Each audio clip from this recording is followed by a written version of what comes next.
The Indiana Fever must get rid of Kelsey Mitchell.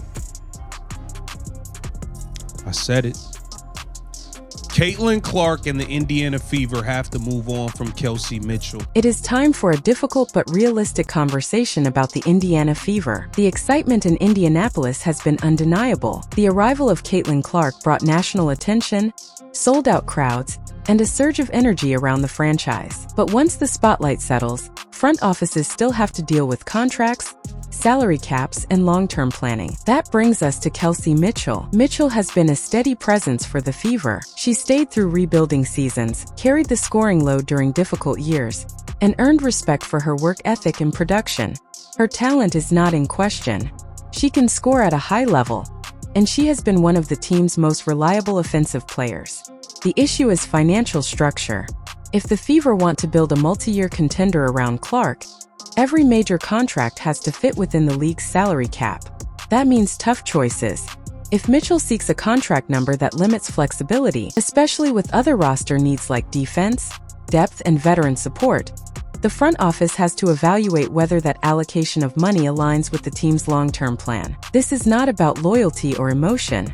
It is about cap management and championship construction. Teams that commit too much money to overlapping skill sets often struggle to build balanced rosters. The front office now faces a clear decision. Can Mitchell's contract demands fit within a sustainable plan to compete at the highest level? If the answer is no, the organization may have to consider moving on. Not because of performance, but because of financial reality. That is the harsh side of professional sports. Talent matters, loyalty matters, but roster math always wins. On talent alone, Kelsey Mitchell has a strong case for top-tier money. She scores at a high level and has been a key piece for the Indiana Fever. But roster building is never done in a vacuum. It is done under a salary cap. If the proposed cap number lands around $5.65 million per team, that figure becomes the hard ceiling. Every contract must fit inside it. If Mitchell signs a deal worth roughly 20% of the cap, that is more than $1 million committed to one player. Now look at the timeline. Aliyah Boston will be eligible for a max-level extension soon. She is a foundational frontcourt player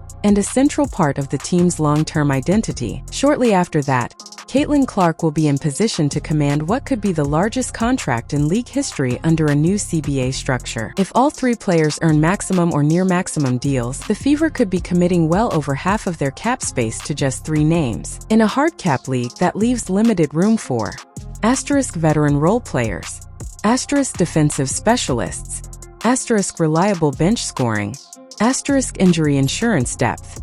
Championship teams usually require balance. Star power matters, but depth often determines playoff success. If too much cap space is tied to a small core, the margin for error shrinks quickly. This is the core financial dilemma. Do you lock in a proven scorer at top dollar now, knowing two other cornerstone players will soon require major extensions? Or do you preserve flexibility to build a deeper, more adaptable roster around Clark and Boston as they enter their primes? It is not a question of loyalty or popularity. It is a long-term cap management decision, and those choices can define a franchise for years. And likely supermax salary.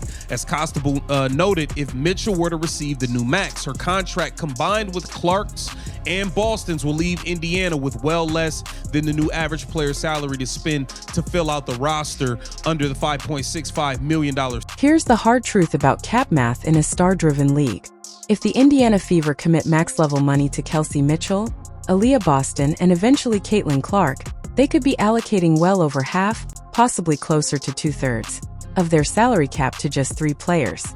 In a hard cap system, that creates pressure everywhere else on the roster. It limits flexibility to asterisk retain strong role players, asterisk add veteran depth, asterisk cover injuries, asterisk adjust mid-season. We've seen similar roster builds in other leagues. The Phoenix Suns leaned heavily into a three-star structure with Kevin Durant, Devin Booker, and Bradley Beal. The upside was obvious: elite scoring. The downside was thinner depth and limited flexibility. When injuries or matchup problems hit, there was less margin for error. That's the balancing act Indiana must evaluate. Now consider the ripple effects. Players like Lexi Hull and Sophie Cunningham, both key role contributors, won't command superstar contracts, but they also won't sign for minimum deals if their market value rises. Hull's perimeter defense and improved three-point shooting matter. Cunningham's physical presence and toughness matter. Those types of players often define playoff rotations. If cap space tightens too much, those are the pieces that usually become difficult to retain. But here's the nuance. Championship teams are not built strictly on 3 stars versus depth. They are built on fit, health, development, and smart cap timing. Rookie-scale contracts, staggered extensions, and creative structuring can soften the squeeze, if managed correctly. So the real decision facing the Fever front office isn't emotional. It's architectural. Do they 1. Lock in a high-cost trio and bet on internal development filling the gaps? 2. Or preserve cap flexibility to maintain a deeper, more balanced rotation? Both paths carry risk. Overpaying compresses flexibility, letting proven talent walk CR. You better do the right thing. If you guys give Kelsey Mitchell a full-on max contract, it is a bad thing. That means we won't be keeping Lexi Hall. We won't be able to keep Sophie Cunningham. They're not going to play. If you're building around Caitlin Clark, the real question isn't simply, who scores? It's what maximizes her impact. Clark is a high-usage offensive engine. Her value comes from playmaking range, deep shooting gravity, and the ability to bend defenses. That usually means surrounding her with *low usage, high-efficiency shooters, *versatile perimeter defenders, *players willing to screen, cut, and defend without needing touches. From a roster construction standpoint, fit can matter more than raw scoring totals. That's why role players who defend at a high level and hit catch-and-shoot threes often become more valuable next to a dominant ball handler than another volume scorer would be. It's not about ego. It's about optimization. Now look at how modern contenders have handled cap pressure. The Las Vegas Aces under Becky Hammon managed to keep a star-heavy core intact by aligning contracts carefully, staggering extensions, and at times relying on players to accept slightly less than absolute maximum market value to preserve the roster's strength. It works when stars buy into a shared championship window. 2. Contracts are timed strategically. 3. Role players are developed internally to outperform their cap number. Dynasties are rarely built by accident. They require sacrifice somewhere. Whether that's a player taking a slightly smaller deal, management identifying undervalued contributors, or stars accepting fewer touches for efficiency. For the Indiana Fever, the decision around Kelsey Mitchell isn't about whether she can score. She clearly can. The question is whether allocating max-level money to her produces the highest championship probability once Aliyah Boston and Clark are on major extensions. Great teams don't just collect talent. They build ecosystems. And under a hard salary cap, every dollar is a strategic choice. You got to take pay cuts, okay? Asia Wilson took less than what she could have gotten, okay? She took less. Wilson wasn't the highest paid player in the league or even on her team last year. That was Jewel Lloyd. Championship teams often require sacrifice. That part is real. With the Las Vegas Aces, Aliyah Wilson has spoken openly about prioritizing winning and roster strength. In the NFL, Tom Brady was widely known for structuring contracts in ways that helped the New England Patriots maintain flexibility. Those examples are often cited to show how stars can influence team building beyond their on-court performance. But every situation is different. For Kelsey Mitchell, this may be her most important contract. Players have short career windows. One major deal can shape long-term financial security. Expecting any athlete to automatically discount their market value is not simple, especially if they have already spent years carrying a rebuilding franchise. There is also timing to consider. Caitlin Clark and Aliyah Boston are earlier in their career arcs. Mitchell is further along. Financial priorities can look very different depending on where a player sits in that timeline. From the front office perspective, though, the mandate is clear. Maximize championship probability within the salary cap. That requires emotional discipline. Loyalty and legacy matter, but cap allocation ultimately decides roster depth, defensive balance, and long-term flexibility. So the core issue isn't ego, it's alignment. If Mitchell values maximizing earnings, that's rational.